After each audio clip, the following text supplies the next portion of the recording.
Welcome to Full Focus. I'm Gloria Penner. Tonight we continue our election coverage with the results of the KPBS Competitive Edge poll released today showing San Diegans' voting preferences if the election had been held this week.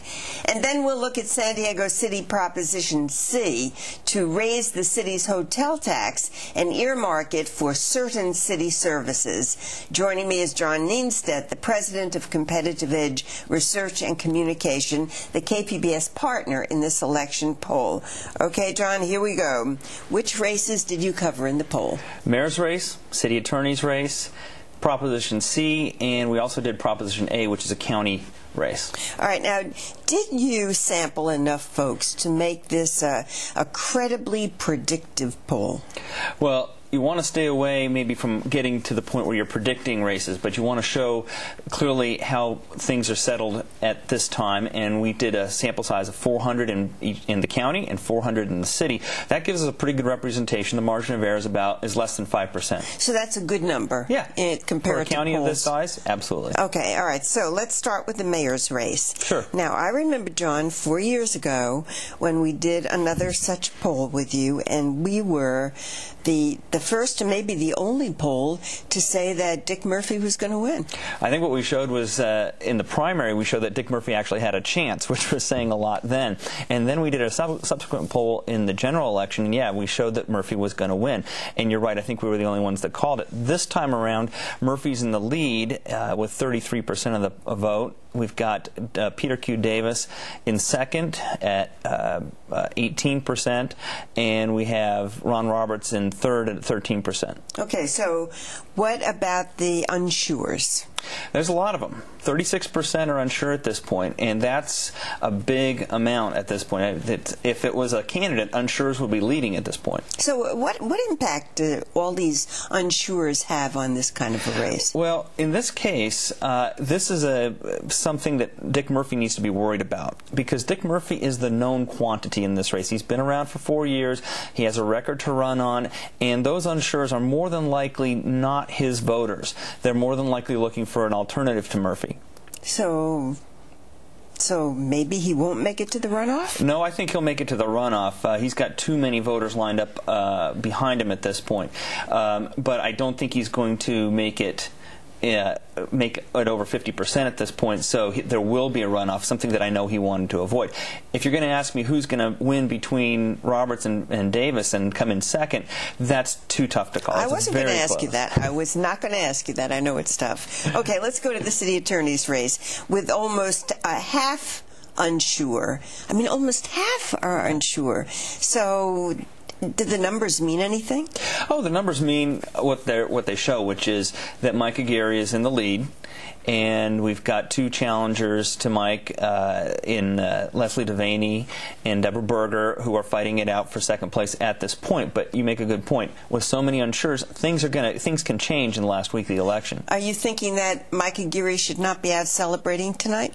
Oh, I don't think he can have anything in the can at this point. He's still got a week to go as far as our numbers show, and he will definitely be in a runoff with somebody, so he's not going to win outright. Do we have any idea what might change the numbers? Yeah, what we found is that Mike Aguirre gets a lot of his support from Democrats.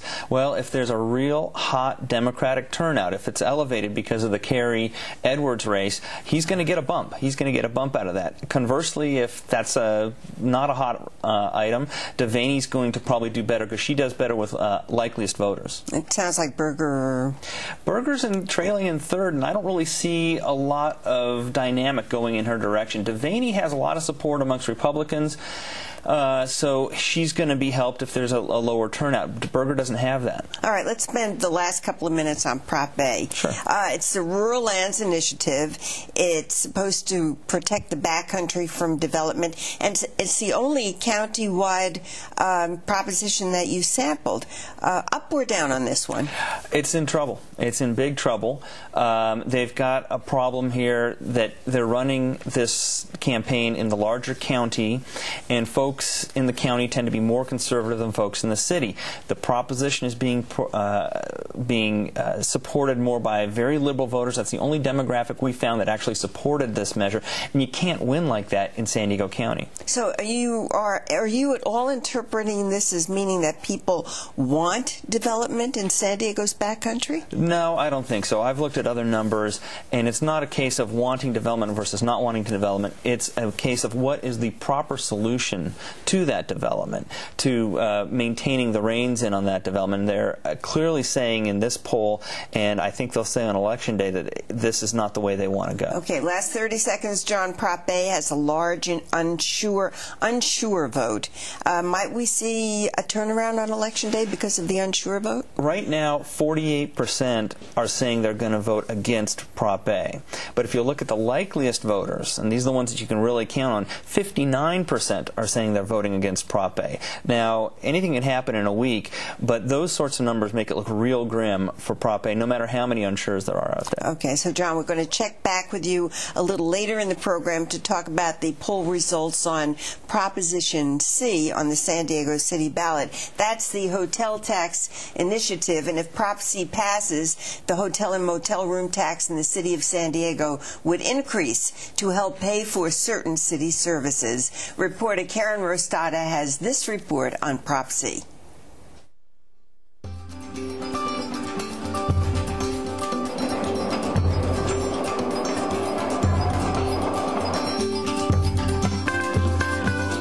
It's the beaches and bay, the parks and people, a variety of things to see and do. It's an eclectic blend of fun and fauna that attracts so many visitors to America's finest city. And of course, it's San Diego's weather. That when I made my reservation here, it was probably 90 degrees warmer here than it was in Minneapolis at the time. So I'm very happy. Tourist Monica Westerlin is checking into the Catamaran Hotel, where she'll pay a hotel tax in addition to her room rate. Thank you. It's called the Transient Occupancy Tax, or TOT. And in March, San Diegans will vote on Proposition C to decide whether to increase the tax from 10.5% to 13%. These are the charges that we have for you. Make sure everything on there is correct. Last year, TOT brought in $105.9 million. If passed, Prop C will generate $26.4 million in new revenue that will be used to support a number of city services. $7 million will go to tourism organizations, with more than half of that to the San Diego Convention and Visitors Bureau for advertising and promotions.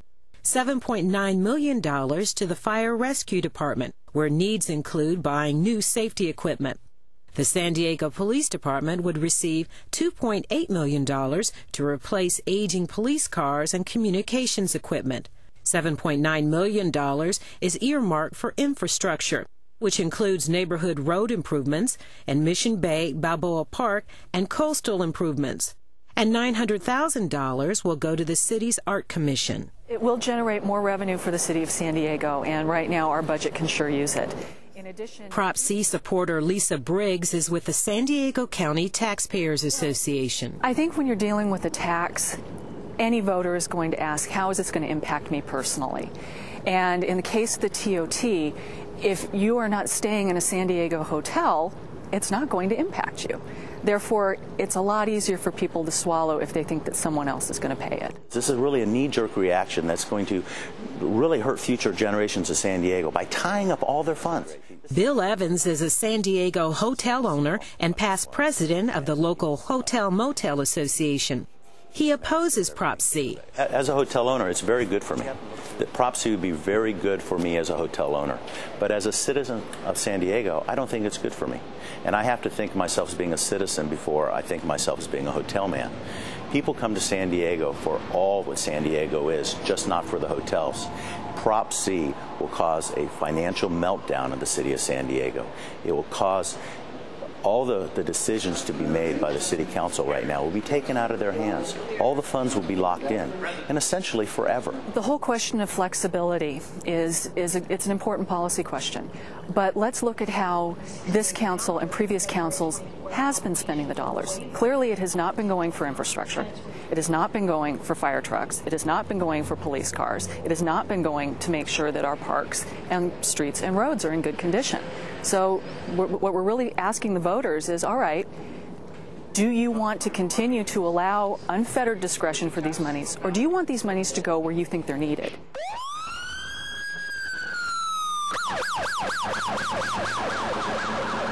Proposition C is supported by the firefighters and police unions, the San Diego Chamber of Commerce, San Diego Lodging Industry Association, and San Diego County Taxpayers Association. Groups argue crime is increasing and public safety is underfunded. As we learned as a result of the wildfires, having dedicated revenue streams that every year as citizens of the city we can count on going to both fire and emergency services and police services is a very needed service that we need to be assured of as residents of this community.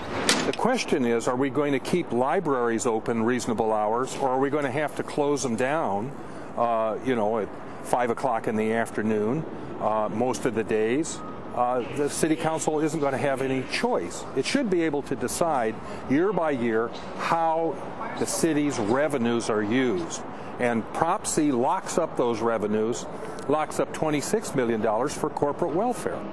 Members of the local Libertarian Party oppose Prop C, saying this is not the time to raise taxes given the city's financial crisis. In the past, the mayor and city council had discretion over how to spend the money. Mayor Dick Murphy, council members Donna Fry and Ralph Nzunza have come out against Prop C because it will limit their ability to spend the funds as they see necessary. According to a city manager's report, Proposition C will not solve the underfunding of public safety. And in fact, 53% of general fund dollars are currently spent on public safety. Critics of the ballot measure say voters are being misled. The manager's report lays out what happens, and the manager's report puts the lie to those numbers in the brochure that the pro-Prop C people are sending out. It doesn't even begin to help fire and police the way they are saying that it does. And of course, the manager's report points out that $26 million is the forced share of these revenues that will go to the private sector, to private industry. The rate for your room is here. Double check, make sure it's correct. That's correct. Obviously, if you want to bring visitors to San Diego, you have to market San Diego, whether it be through this convention center behind us or as a result of advertising. So it's right then that we dedicate a stream of revenue to the marketing efforts that go into supporting tourism. San Diego's history with TOT dates back to 1965, when voters approved the tax. Since then, the City Council has raised the tax rate 7 times, but this is only the second time voters will weigh in on raising the tax. A 2/3 majority vote is needed to pass the ballot measure.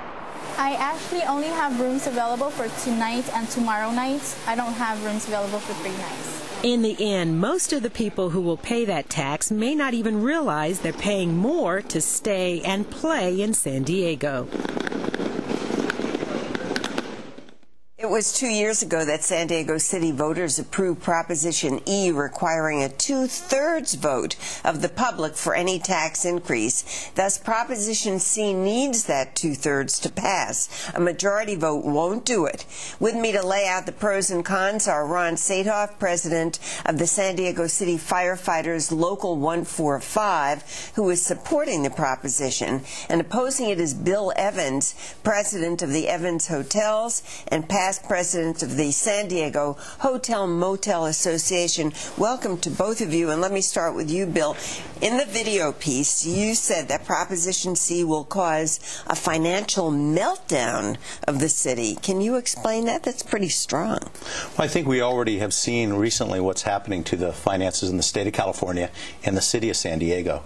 What you have to understand about Prop C is it not only raises the taxes by about $26 million, but it also takes existing taxes and locks it in to specific needs, very worthy needs, fire, police, etc. So what's wrong with that? The problem is that just like your household, you don't know what problems might happen in the future, and this is forever, and it's going to take away all the flexibility from elected officials to change funding parameters. Okay, so Ron, how do you respond to that concern that under Prop C, the City Council and future councils would surrender decision-making over where those revenues would be allocated? Actually, Bill and I just disagree on this point. The Council has 6.5 cents of the current 10.5 cents TOT is discretionary under the Council's guidelines now. Would it stay that way? It will stay that way. There will still be 6.5 cents, but it'll be 6.5 out of 13 because we're raising the TOT 2.5 cents, which Bill has supported in the past and I believe supports now. So let me understand. That means yes, half of the TOT, the hotel tax, would then be discretionary and the other half wouldn't? That's correct. Okay. But the amount that's discretionary is the same. It's 6.5 cents under the current TOT allocation, and it would be 6.5 cents under the new. But the things that are required under the proposal are things that we are in desperate need of. They are public safety, they are streets and roads, and it is parks. It's issues that absolutely should be required, but it doesn't change the discretion. And another minor point, Gloria, is that the discretion is 5 years, can be revisited and changed by the City Council by a 2/3 vote. So there is a sunset of sorts? It's not a sunset, it's a review. Every 5 years, but it would take a 2/3 vote to change it. And there's an escape clause. Governor Schwarzenegger used it recently when he declared a state of physical emergency in the state of California, and he reallocated money. That same clause appears in our proposition. All right, let's take those one by one. Number one, it can be revisited. Doesn't that make you feel more comfortable? Not particularly, because I think the people that are supporting this, some of the people that are supporting it are saying that, we have to ballot box budget. We really have to get control. But if that's the case, then that's not really a case. So in other words, Prop C is not being truly honest to the citizens. I'm a long-term Republican, lifelong. I am an employer. I have about 1,500 people that work with me. This is not good for them, Gloria. Short-term, I think it might be good for tourism. It's good for fire. In the fire department, God knows we need to support them with new trucks, and the police department, etc.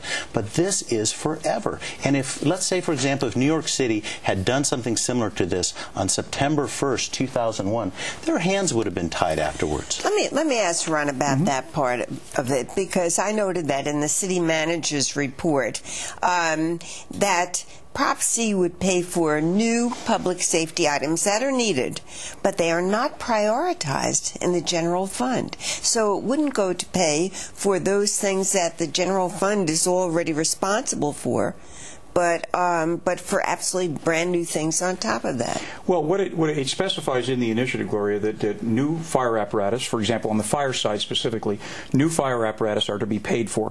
That's an obligation the council has now, but they don't have the money for it. It also requires them to update our 911 system. It's another need that's critical right now, but the council doesn't have the money for it. We've developed a backlog of deferred maintenance of close to $12 million.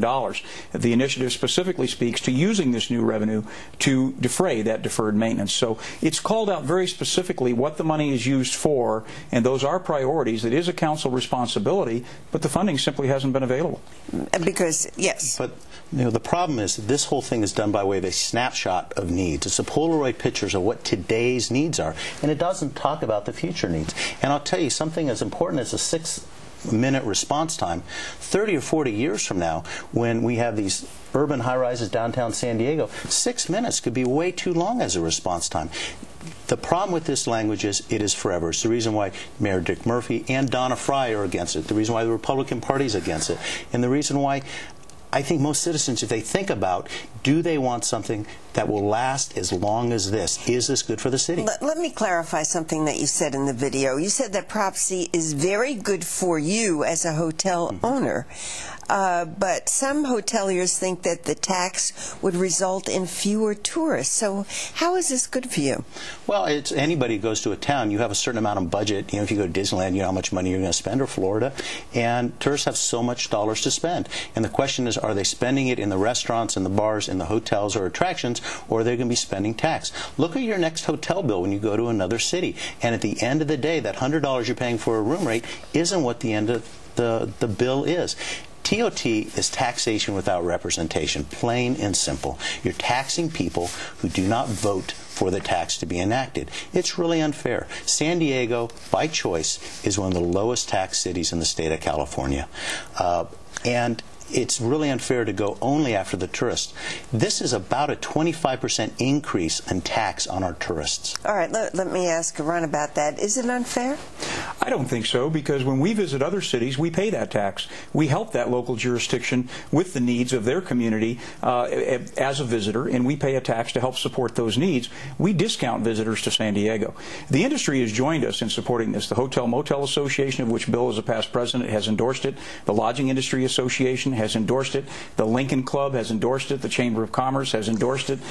So, I mean, it has a broad base of support, including the Chamber of Commerce, the business community, and in no way do I believe it's unfair. We will still be below the average of the cities that we compete with in TOT. We're catching up a little bit, but we're not going to be above them. Not exactly true. We're below the average of major cities. We're not below the average of the major cities that we're competing with as a destination for tourists. We only have a couple of minutes. I want to ask you about this, Ron. More than 25% of the new TOT is for tourism, and it goes to convention services that are not city departments but receive city subsidies, like the San Diego Convention Bureau and the Convention Center. Correct. Bruce Henderson calls this corporate welfare, and even the city manager expressed concerns about accountability because of guaranteed allocations to private organizations. Well, the allocations are guaranteed for a very specific reason, and those can be revisited after 5 years, and we agree on that. We agree on it. It's very good. Mr. Henderson doesn't understand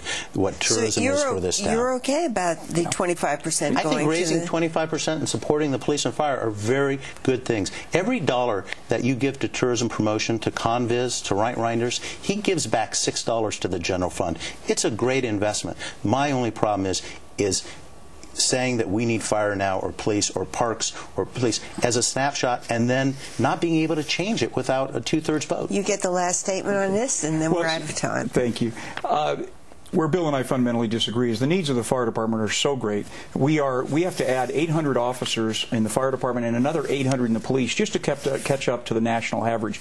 The amount of money we're talking here is a small percentage of what's actually needed. So there'll never be a situation where this is more money than could be needed or is allocated inappropriately. We have to have apparatus. Ours are over 20 years old. We're always going to need them. This is going to fund those. Ron Saathoff, thank you very much. Bill Evans, thank you for coming in.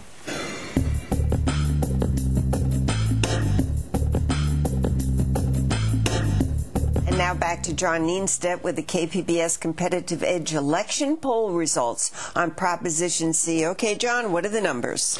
Prop C, 55% support it right now. 27% do not support it. So if it was today and the unsures did not vote, it would be at 66%, right on the cusp of winning. But that's a simple majority vote, isn't it? Well, to win, it would have to be a simple majority.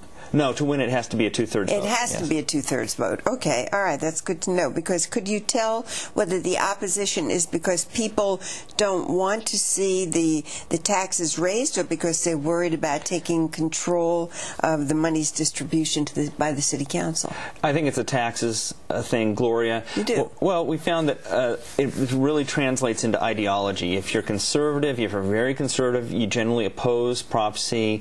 It's winning handily amongst liberals, and Democrats support it by 64%. So if in a presidential situation, if that presidential race gets really hot in the last couple of days and a lot of Democrats turn out, that could boost Prop C over that crucial point of 2/3. We only have about 30 seconds left, but of the 4 races you polled, this one has the lowest number of unsure voters. So how do you interpret that? Well, I think people are focused on fires with the recent fire. I think people are focused on a tax initiative. That makes it pretty simple. It's probably the simplest of the measures out there, and that can drive down the unsures. Also, we found that likely voters right now are 35% opposed to it. So what Prop C has to do in a very short period of time is go out and get new voters, new uncommitted voters to support it. So basically, Proposition C is sort of right on the cusp. I can't make a prediction on that one. Very interesting, and thank you very much, Sure. John Nienstedt.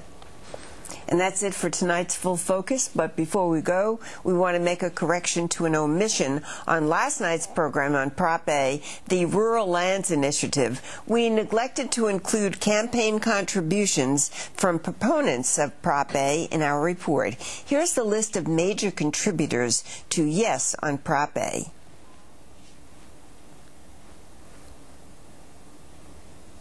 And the major contributors to no on Prop A.